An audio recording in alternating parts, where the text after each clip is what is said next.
resolver. Willy Jorge y Victoria Prieto en La Línea de lo Imposible. Todos los sábados de 11 a 12 de la mañana en Radio Faro. Muy buenos días, feliz sábado, 11 y 10 minutos de la mañana. Empezamos, como siempre, con nuestra Línea de lo Imposible. Me acompaña en los estudios habitual en esta casa mi querida Victoria Prieto. Victoria, buenos días.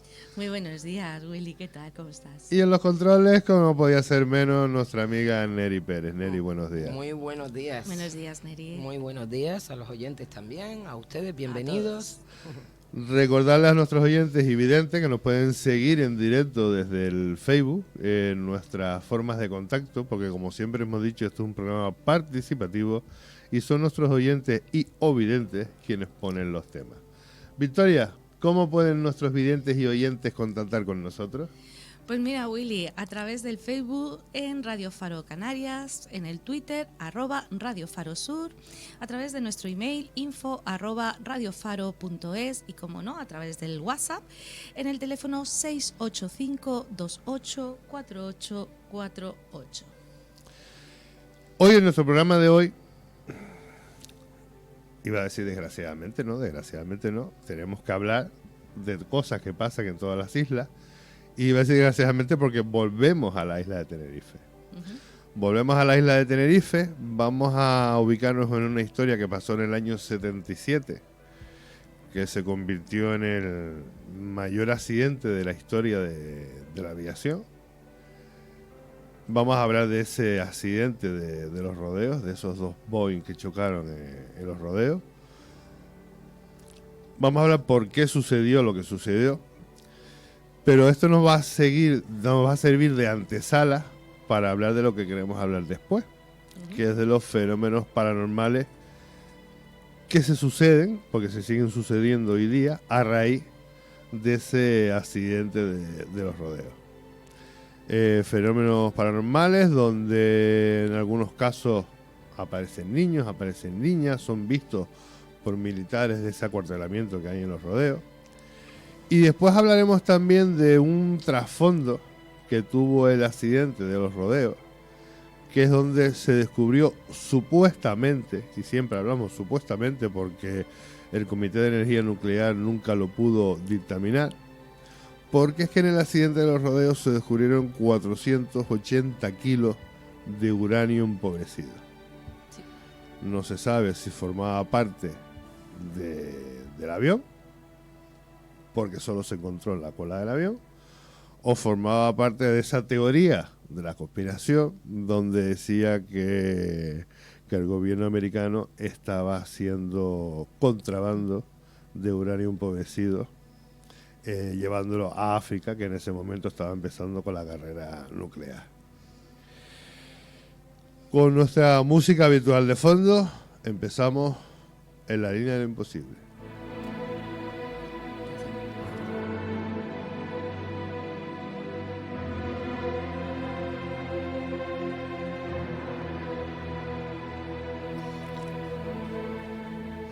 Pues empezamos y vamos a hablar, vamos a empezar con nuestros antecedentes. Vamos a empezar siempre documentando como siempre, exactamente, todo lo que aquí siempre informamos. Pues se conoce como accidente de los rodeos al choque entre dos aviones Boeing 747 que se produjo el 27 de marzo de 1977 en el aeropuerto de los Rodeos, hoy llamado Tenerife Norte, en el norte de la isla de Tenerife, en el que murieron 583 personas. Es el accidente aéreo con mayor número de víctimas mortales de la historia de la aviación. Los aviones siniestrados fueron el KLM 4805, vuelo charter de la línea aérea holandesa KLM, que volaba desde el aeropuerto de Schiphol en Ámsterdam en dirección al cercano aeropuerto de Gran Canaria, y el PAA 1736, vuelo regular de la Pan Am, que volaba desde el Aeropuerto Internacional John F. Kennedy, procedente del Aeropuerto Internacional de Los Ángeles hacia el aeropuerto de Gran Canaria. Un atentado terrorista en el aeropuerto de Gran Canaria provocó que muchos vuelos se desviaran a los rodeos, incluidos los dos aviones involucrados en el accidente. El aeropuerto rápidamente se congestionó con aviones estacionados que bloqueaban la única calle de rodaje y forzaban a los aviones que salían a rodar por la pista. Parches de niebla espesa se desplazaban por el aeródromo, de modo que la aeronave y la torre de control no podían verse entre sí.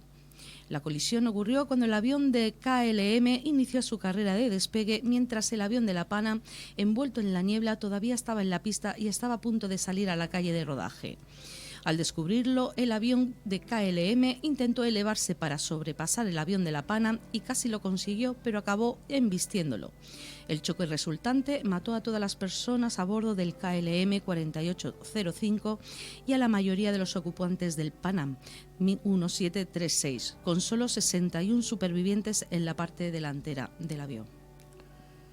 Hay que aclarar, o debemos aclarar, cuando se habla de ese atentado terrorista en el aeropuerto de Gando, en Gran Canaria, realmente lo que sucede era una bomba pequeña que pusieron en la floristería del aeropuerto.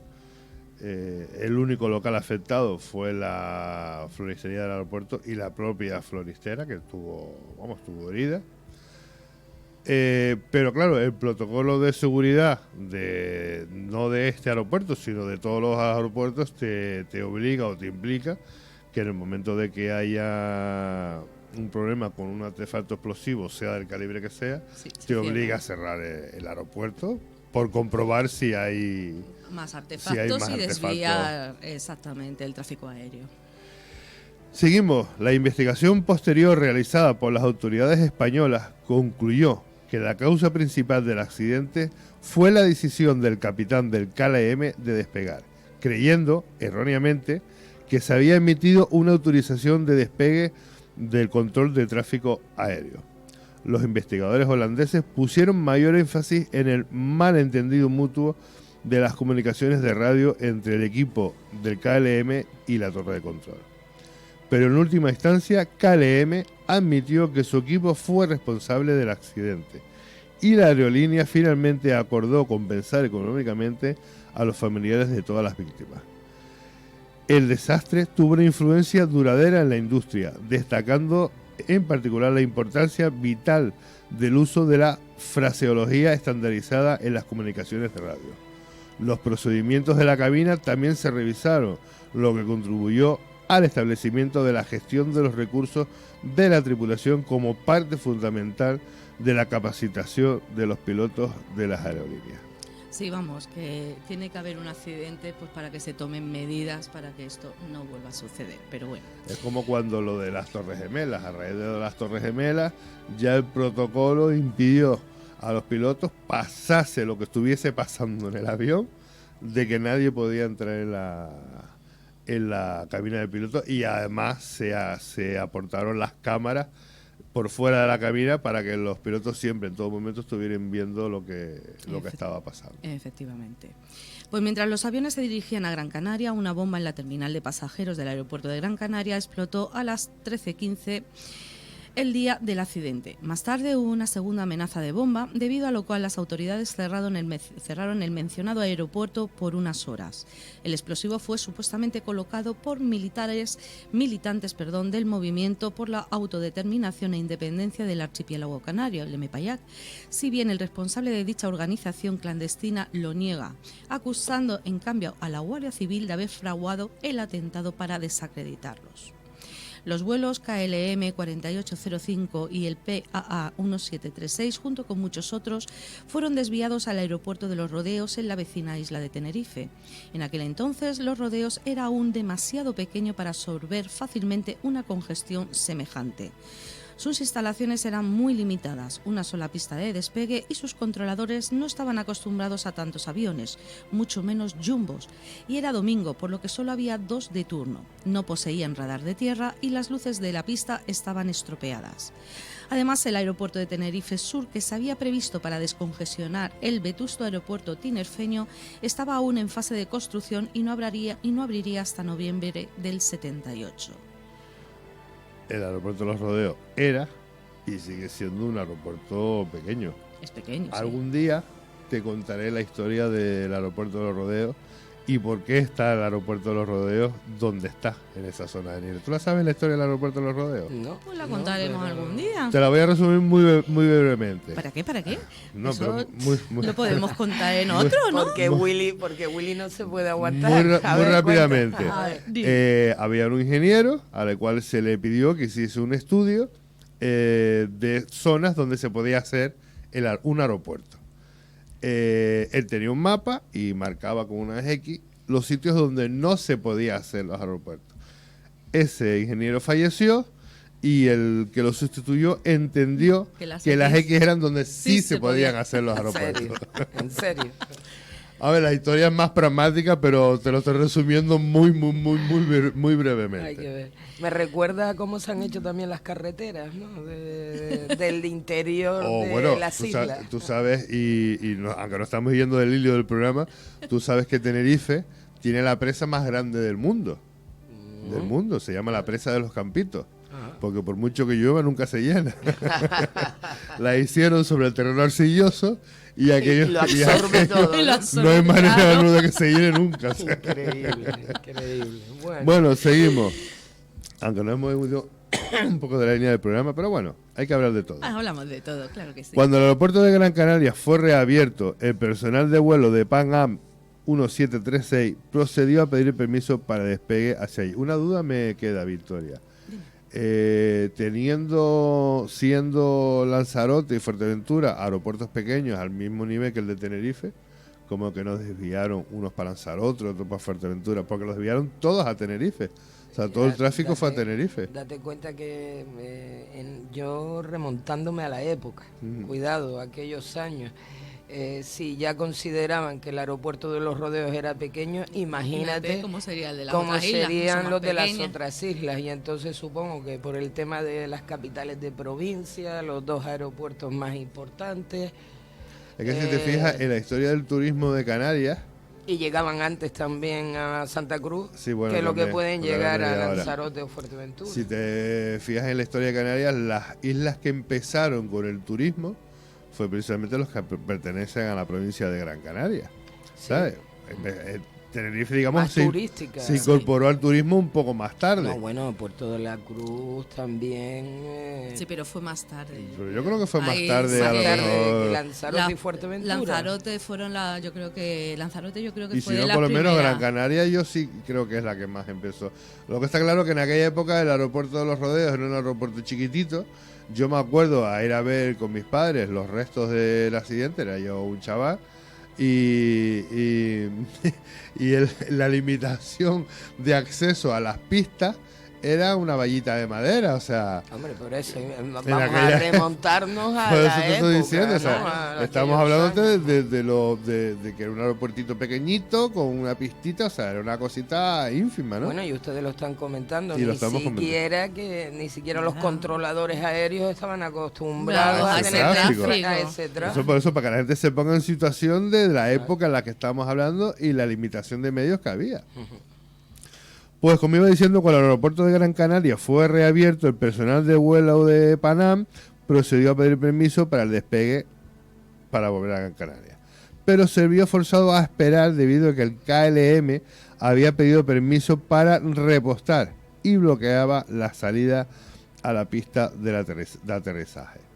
Justo al finalizar la carga se recibió la notificación de que la policía había vuelto a cerrar el aeropuerto de Gran Canaria. Los dos 747 fueron obligados a esperar otras 2 horas. El avión holandés había llenado sus tanques con 55.000 litros de combustible, una cantidad excesiva para la situación, pero que le permitía no tener que repostar nuevamente en Gran Canaria, ya que su destino final era Ámsterdam. A las 16:56, el piloto neerlandés del vuelo KLM, Jacob van Zanten, recibió permiso para encender sus motores y desplazarse por la pista principal, salir por la tercera salida y alcanzar el final. Más tarde, el controlador, para dar más agilidad a la maniobra y tras repetir la orden al KLM, optó por corregir y ordenar que continuase por la pista principal sin desviarse y que al final de ella hiciera un giro de 180 grados y esperara la confirmación del despegue de la ruta. 3 minutos después, el vuelo de La Palma recibió instrucciones para desplazarse por la pista de despegue, abandonarla al llegar a la tercera salida a su izquierda y confirmar su salida una vez completada la maniobra. Pero el Pan Am se pasó de la tercera salida, se supone que no la vio debido a la intensa niebla o que la maniobra necesaria era muy compleja para un jumbo, amén de la falta de luces de pista mencionada, y continuó hacia la cuarta. Además, su velocidad era anormalmente reducida debido a la niebla. Ya completado el giro de su aeronave, Van Zanten subió motores, se registra un aumento de gases en la caja negra y su copiloto le advirtió de que aún no tenían autorización para despegar. Van Zanten, en los últimos tiempos instructor y acostumbrado a enseñar a nuevos pilotos a darse sus propias autorizaciones por cuanto no hay torre de control, le pide que hable con la torre de los rodeos y en la comunicación se indica que están en la cabecera de la pista 30 esperando para despegar.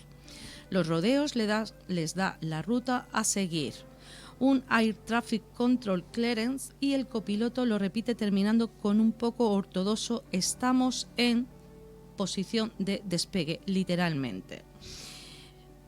Viene la conversación en inglés. En esta frase no tiene ningún sentido sin la autorización de la torre, porque dice que we are now on take off. Cuando los equipos investigadores español, estadounidense y neerlandés escucharon conjuntamente y por primera vez la grabación de la torre, nadie o casi nadie entendió que con esta transmisión quisiera decir que estaba despegando. En ese momento, y mientras su copiloto completaba la repetición de órdenes, Van Zanten, sin un permiso de despegue, inició él mismo soltando frenos, según registró la propia caja negra. Cuando su copiloto terminó la orden y ya con el avión en marcha, matizó "We are going", estamos marchando. El controlador contestó el recibido de la repetición. Esto no lo entendí muy bien. El controlador contestó el recibido de la repetición de su mensaje de autorización de la torre de control de la siguiente forma: OK. Y en 1,89 segundos más tarde añadió: espere para despegar, le llamaremos. La torre de control pidió entonces al PAA, al avión americano, que le comunicase tan pronto como hubiera despejado la pista. Recuerda que el avión se había pasado a la tercera calle y iba a entrar por la cuarta. Papa Alfa 176, reporte pista libre. Esto soy yo en la cabina del KLM. Un segundo después, el Pan American contestó: OK, reportaremos cuando la dejemos libre. Contestación que se oyó en la cabina del KLM. La torre del control contestó: gracias. Justo después de esto, el ingeniero de vuelo y copiloto neerlandés mostraron dudas de que la pista estuviese realmente despejada, a lo que el capitán Jacob Van Zanten respondió con un enfático "oh ya", y quizás creyendo difícil que un piloto experto como él cometiese un error de semejante magnitud, ni el copiloto ni el ingeniero de vuelo hicieron más objeciones. 13 segundos más tarde ocurrió el choque.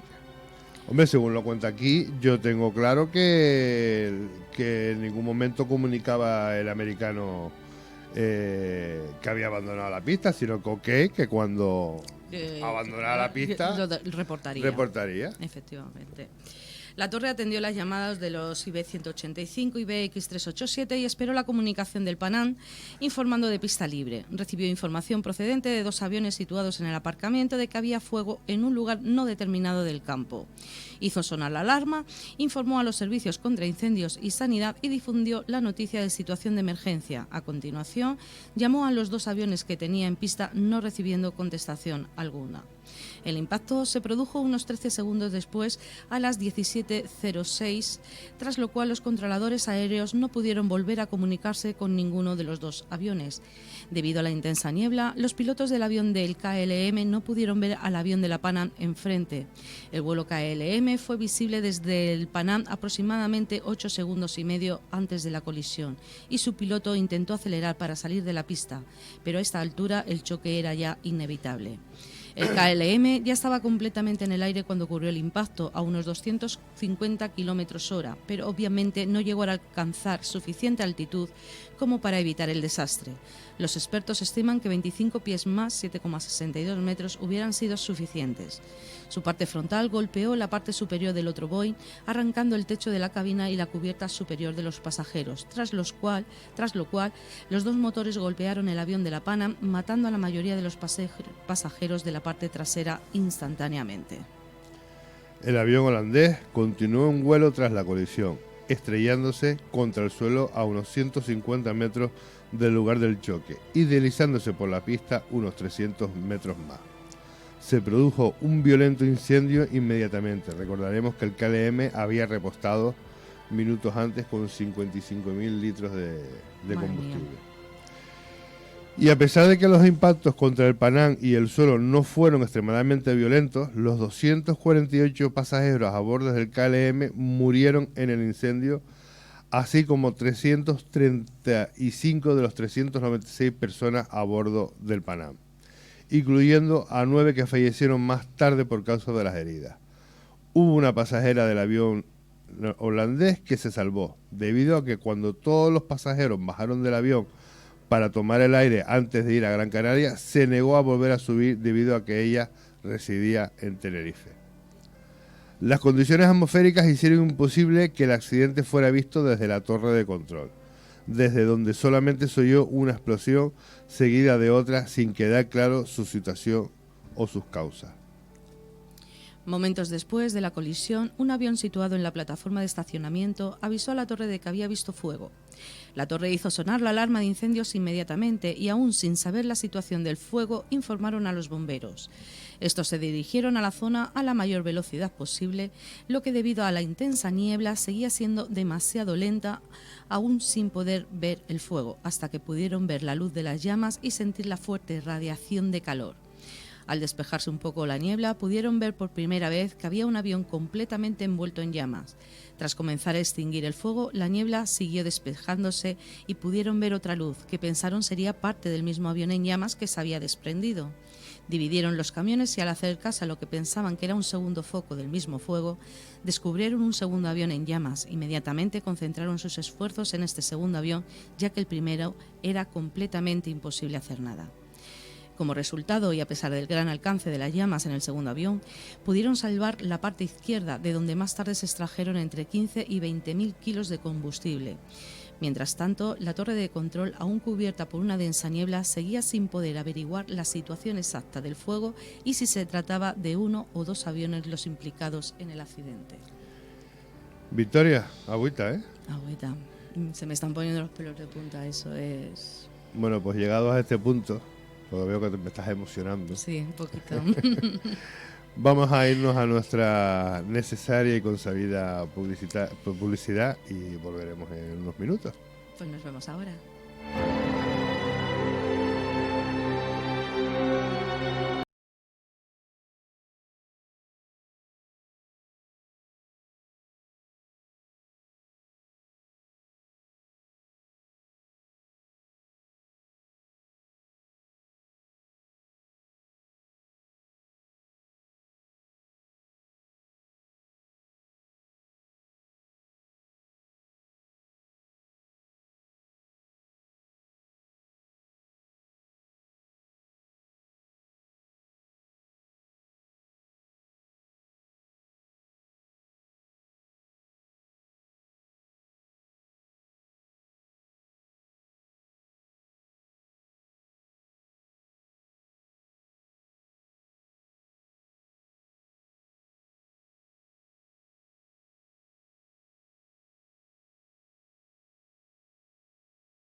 ovnis, parapsicología, criminología y casos sin resolver.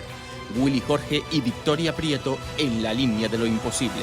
Todos los sábados de 11 a 12 de la mañana en Radio Faro. Regresamos con ese accidente en los rodeos. Según seguimos leyendo, seguimos facilitando. Quisiera hacer un alto, por un alto favor. En el camino. Quiero hacer un alto porque sí, me acaba de venir ahora. Pues quiero felicitar a unos oyentes que tenemos en la península. En Fuenlabrada. Los oyentes de Fuenlabrada. Hoy, 19 de octubre, es su cumpleaños y quisiera felicitar a Pedro Oliva y María Isabel Recio, que es su cumpleaños, pues felicitarles, que tengan Iba a ser un buen chiste, día. pero no lo voy a hacer. Y bueno, pues eso, que disfruten de su día. Pues saludados y felicitados quedan esos oyentes que nos oyen desde Fuenlabrada. Desde Fuenlabrada, en Madrid, sí. Qué curioso, ¿eh? ¿Has visto? ¿Hasta dónde llegan las ondas? ¿Hasta dónde? Pues seguimos leyendo, Victoria. Según los supervivientes del vuelo de Panam, entre ellos su capitán Víctor Grubbs, que sobrevivió, fíjate tú, qué curioso. Sí. El impacto no fue terriblemente violento, lo que hizo creer a algunos pasajeros que se había tratado de una explosión. Unos pocos situados en la parte frontal saltaron a la pista por abertura en el costado izquierdo mientras se producían diversas explosiones. La evacuación, sin embargo, se produjo con rapidez y los heridos fueron trasladados. Muchos tuvieron que saltar directamente a ciegas y gran parte de los supervivientes tuvieron fracturas y torceduras por la altura, evidentemente, del yunque.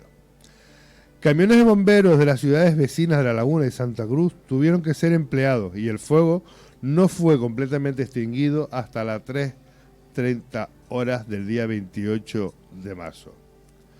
Cuando Robert Bragg, copiloto del Panam, cuenta Robert Bragg, copiloto del Panam, que taxis y vehículos particulares evacuaron a la mayoría de los lesionados por quemaduras, trasladándolos a centros hospitalarios cercanos. También emisoras de radio y televisión, así como estaciones de radioaficionados, alertaron al personal sanitario para que acudiese a prestar ayuda al lugar del accidente. El Cabildo de Tenerife y el Ayuntamiento de La Laguna facilitaron en aquellos tristes momentos todos los medios disponibles para afrontar las situaciones personales de los familiares de los fallecidos, así como las atenciones a los supervivientes. Estas dos corporaciones han colaborado estrechamente 30 años después con la Fundación Holandesa de Familiares de las Víctimas para materializar un proyecto de escultura en memoria de quienes aquel día perdieron la vida. Una serie de factores contribuyeron al accidente. El principal fue la amenaza de bomba que provocó la sobrecarga del aeropuerto. El cansancio tras largas horas de espera y la tensión creciente de la situación agregaron factores de riesgo. El capitán del KLM, debido a la rigidez de las reglas holandesas sobre las limitaciones de tiempo de servicio, solo disponía de 3 horas para despegar desde el aeropuerto de Gran Canaria de vuelta al aeropuerto de Ámsterdam, o tendría que suspender el vuelo, con la consecuente cadena de retrasos que eso conllevaría. Además, las condiciones atmosféricas del aeropuerto estaban empeorando rápidamente, lo que podría provocar que el vuelo fuese retrasado aún más. El llamado síndrome de la prisa pudo afectar al piloto holandés, que inició su recorrido por la pista sin tener autorización para el despegue. Tan solo tenía una confirmación de la ruta a seguir una vez que despegara. Esta es la causa directa del accidente y, a pesar de las reticencias holandesas, es la versión aceptada y corroborada por las cajas negras de los aparatos. Otro factor fueron las transmisiones de la torre indicando al KLM que aguardase y la del Panam informando que aún se encontraba rodando por la pista de despegue, que no fueron recibidas en la cabina del KLM con claridad. Ambas comunicaciones se realizaron a la vez por azar, por lo que se produjo una interferencia. El lenguaje técnico empleado en la comunicación entre las tres partes tampoco fue el adecuado. Por ejemplo, el copiloto holandés no utilizó el lenguaje adecuado para indicar que se disponía a despegar y el controlador de vuelo añadió un OK justo antes de pedir el vuelo de KLM que aguardarse la autorización para el despegue. El Panam tampoco abandonó la pista en la tercera intersección, como se le había indicado. De hecho, tal y como era la entrada a la tercera intersección, era fácil abandonar la pista para un Fokker, con los que operaban habitualmente Iberia y Aviaco en el tráfico internacional por aquel entonces, pero no para un Jumbo. Los pilotos de Pan Am pensaron que las grandes dimensiones hacían imposible la maniobra de entrada en la tercera intersección. El avión habría debido, de hecho, consultar con la torre, pero esto no pudo haber sido una causa directa del accidente, ya que nunca informó que la pista estuviese despejada. Informó 2 veces que se encontraban rodando por ella. La excesiva congestión del tráfico aéreo también influyó, obligando a la torre a tomar medidas que, aunque reglamentarias en otras ocasiones, pueden ser consideradas potencialmente peligrosas, tal y como tener aviones rodando por la pista de despegue uno detrás de otro sin la suficiente distancia de seguridad. Pero claro, no había más sitios. No había más sitios. El aeropuerto es lo que es y punto. También hay que tener en cuenta que el vuelo del Tenerife a Gran Canaria solamente de 25 minutos de duración, por lo que el repostar 55.000 litros de combustible hizo que el fuego producido más tarde fuese aún mayor y hace suponer que el capitán del vuelo KLM se proponía ahorrarse más demoras en Gran Canaria por los problemas del tráfico aéreo. Al ser un vuelo charter, debería despegar desde el aeropuerto de Gran Canaria con destino a Ámsterdam y con esta cantidad de combustible tendría suficiente. El avión del KLM estuvo repostando aproximadamente 35 minutos, tiempo durante el cual el vuelo de la Pan Am podría haber dado la vuelta y despegar, pero el avión holandés le impedía el acceso a la pista. Si el avión del KLM hubiera cargado solo el combustible necesario para ir a Las Palmas, no en exceso, en el momento en que tenía que levantar vuelo para esquivar el avión de la Pan Am, quizá habría logrado evitar el siniestro al tener menor peso en despegue. El avión de Pan Am, gracias a que el copiloto vio que el KLM se dirigía directo a ellos, colaboró intentando sacar el avión de la pista segundo antes del choque, aunque debido a la espesa niebla, el copiloto de la Pan Am advirtió la situación aproximadamente entre 8 y 9 segundos antes del impacto, justo el momento en el que también el KLM avista el avión de la Pan Am. El capitán del KLM también hizo lo que habría que hacer, motores a plena potencia con el fin de conseguir un despegue rápido, hasta el punto en que la cola del avión llega a raspar sobre la pista. El esfuerzo por despegar fue en vano. Los motores del KLM impactan en el techo del Pan Am, causando la caída del mismo a varios metros de distancia. En la investigación llevada a cabo por los investigadores de 3 países, de los 3 países implicados, en este caso España, Países Bajos y Estados Unidos, se estuvo de acuerdo en las siguientes conclusiones principales. El capitán del KLM despegó sin tener la imprescindible autorización desde la torre de control. El capitán del KLM no interrumpió la maniobra de despegue, aunque desde el avión de Pan Am se informó de que seguía en la pista. El capitán del KLM contestó con un rotundo sí a su ingeniero cuando éste le preguntaba, casi afirmando, si el avión de Pan Am había dejado ya la pista. El capitán del KLM parecía no tener clara la situación. Una vez terminada la maniobra de giro 180 grados para situarse en posición de despegue, metió gases sin tener la autorización de la torre de control. El copiloto le dijo, espera, aún no tenemos la autorización. Seguidamente el comandante paró el avión y le dijo, sí, ya lo sé, pídela. El avión de Pan Am siguió rodando hasta la salida C4 en lugar de tomar la C3, como se le había indicado desde la torre de control. Debido al accidente y tras la apertura del aeropuerto de Tenerife Sur en el año 78, los vuelos internacionales a la isla de Tenerife dejaron de operar en los rodeos. El peligroso aeropuerto fue clausurado progresivamente para vuelos internacionales y de conexión con la península. Así, a partir del 7 de noviembre del 80, solo se permitieron vuelos interiores del archipiélago.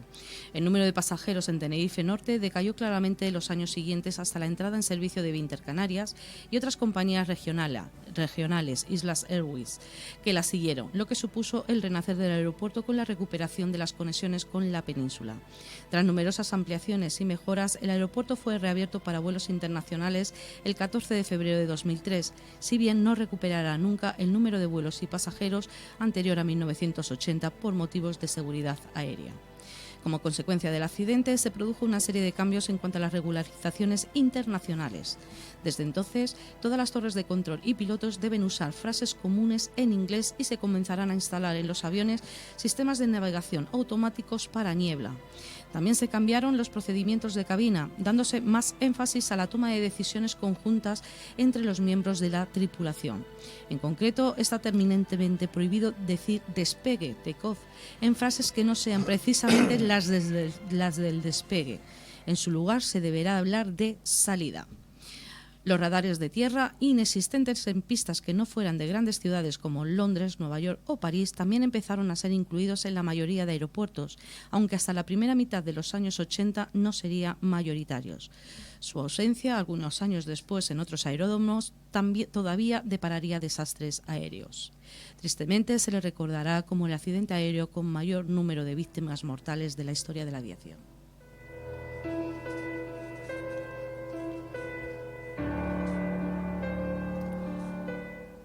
Bueno, Victoria, ahora vamos, antes de entrar en la parte paranormal del asunto, porque hemos querido primero contar la historia de los rodeos, del aeropuerto de los rodeos, de ese accidente que ha marcado la historia negra de la aviación mundial y concretamente de Canarias, porque yo estoy seguro de que mucha gente de la que nos está oyendo nunca supieron que ese accidente existió, sobre todo la gente más joven, ¿no?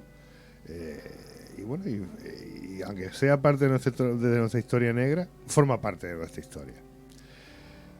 Después de eso pasaron sucesos paranormales, pasaron y siguen pasando. Pero antes de comentar eso, quiero comentar lo que comentaba antes del uranio empobrecido, porque la gente dirá, ¿cómo que uranio empobrecido? Sí. Bueno, tras la investigación de las 3 naciones implicadas, se hizo cargo de la investigación el Comité de Energía Nuclear. Y dirás, gente, ¿por qué? En el avión, en la cola del Panam, se encontraron 480 kilos de uranio empobrecido. Sí, el uranio que se usa para la fabricación de bombas nucleares.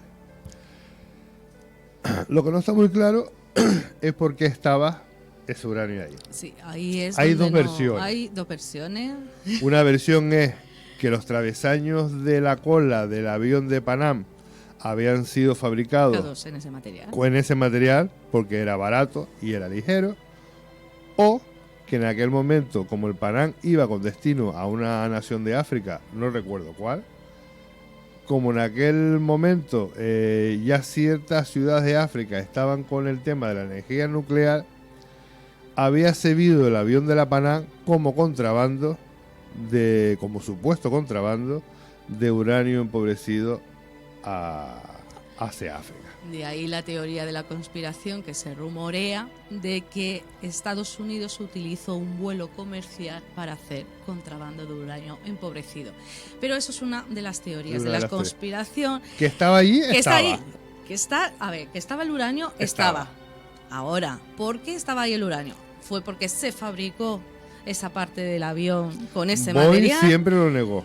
Pero vamos a ver, es que nunca se avisó al personal que estuvo allí sofocando ese fuego. Lo que he estado leyendo en internet es que varias personas del aeropuerto, algún bombero, algún sanitario, fallecieron años más tarde por cáncer. Por cáncer provocado por la radiación que hubo allí en aquel incendio. Nunca se les alertó, nunca se les avisó y eso se quedó en el aire. ¿Por qué? Porque, como tú decías, nunca llegó a salir un informe determinante de esa investigación. Y porque hay ciertas cosas que no se pueden contar, que es mejor ocultar. Efectivamente.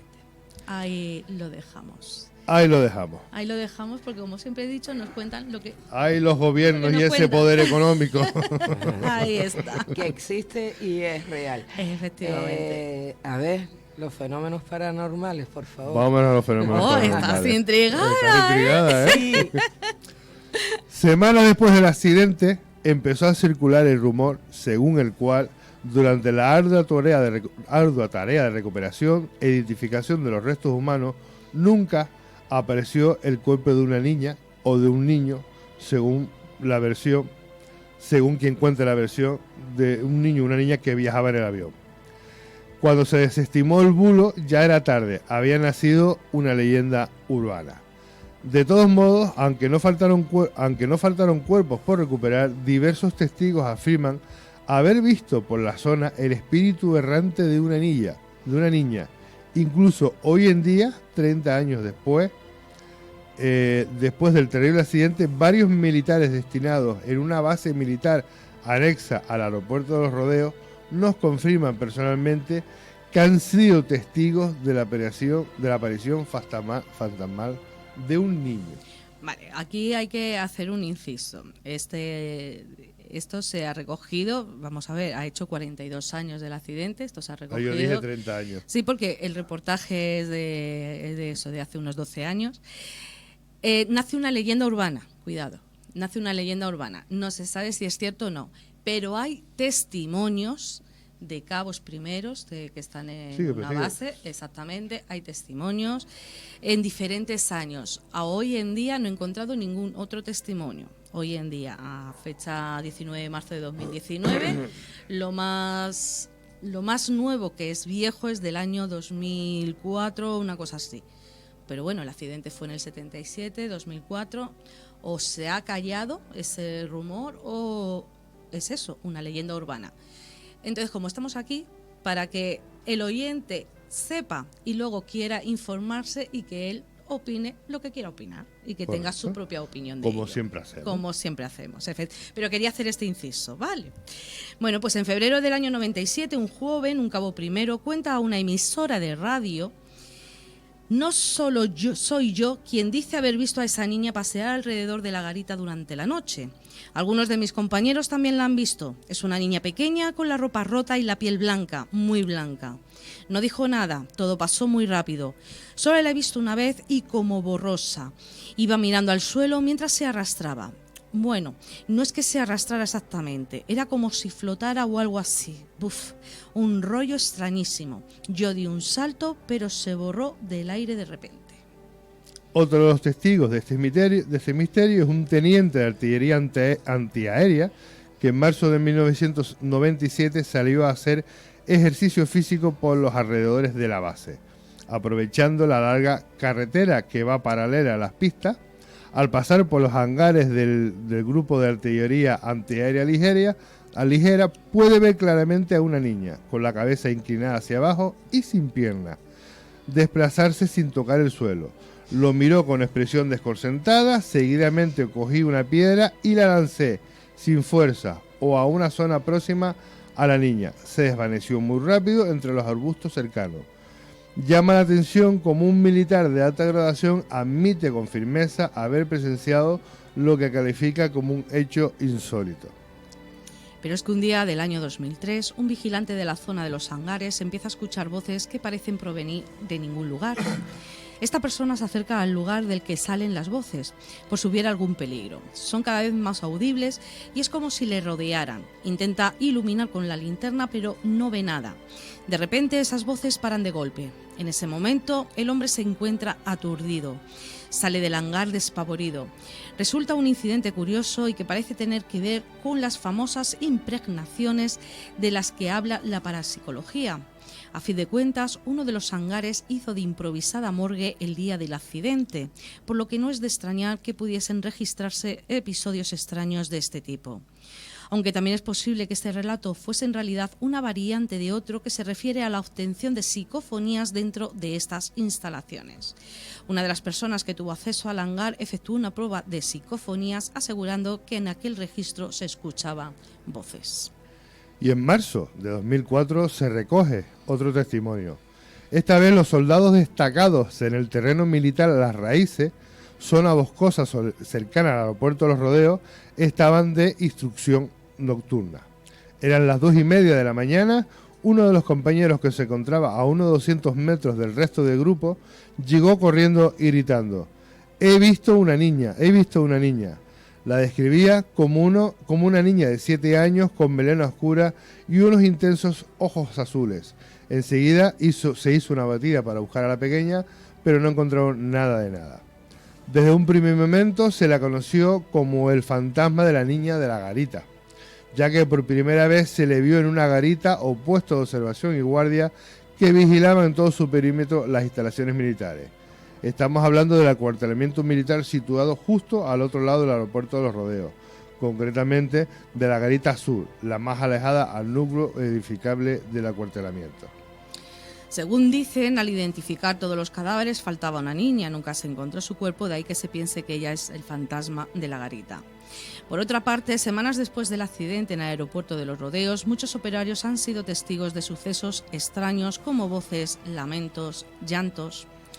Un agricultor de la zona, conocido como el Coromoto, que lleva más de 35 años recogiendo hierba para sus vacas en las laderas de las pistas del aeropuerto, don Ignacio Roger, descrito como hombre sencillo, analfabeto y gran trabajador, ya fallecido, relató cuando tenía 79 años en noviembre del 2003.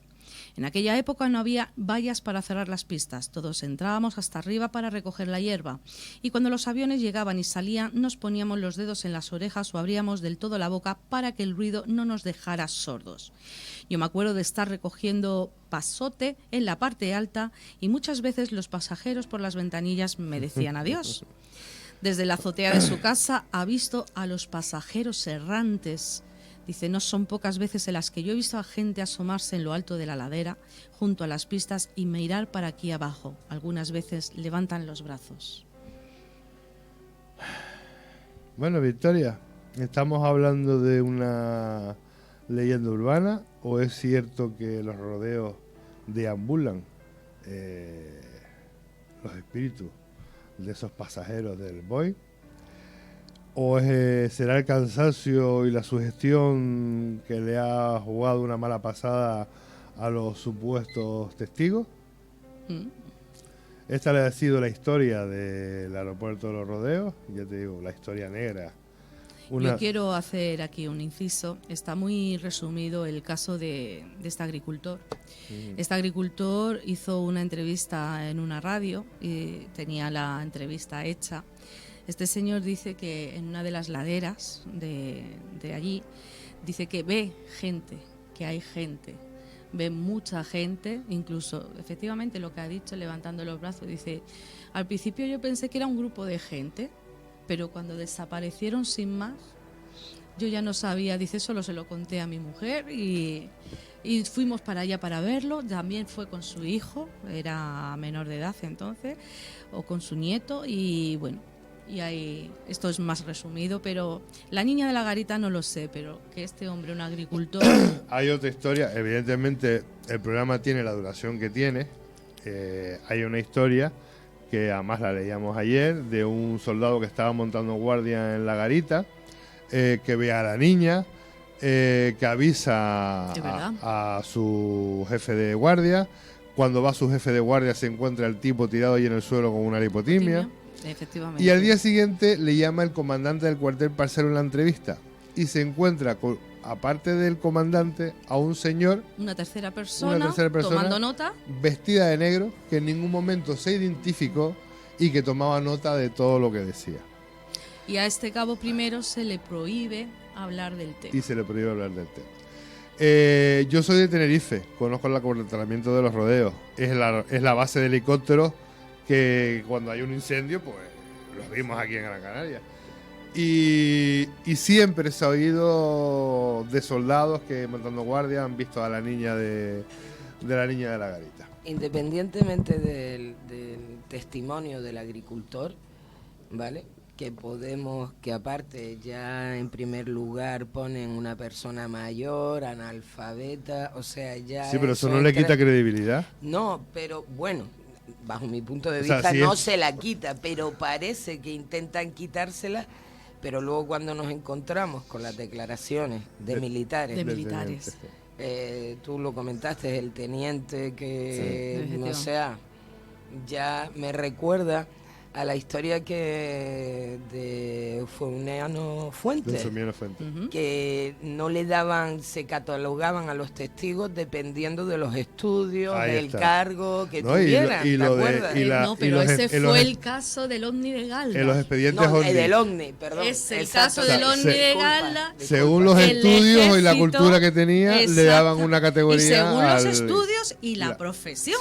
Y la profesión que tenía se le daba más credibilidad. Más credibilidad a ese testimonio, ¿no? Sí. Pues me está resultando, digo, bueno, aquí que nos encontramos con militares que por lo que veo mayoritariamente han sido Son ellos militares Efectivamente. los que han los que han sufrido. visto Son los estos que han- fenómenos, ¿no? Efectivamente, Sí. efectivamente.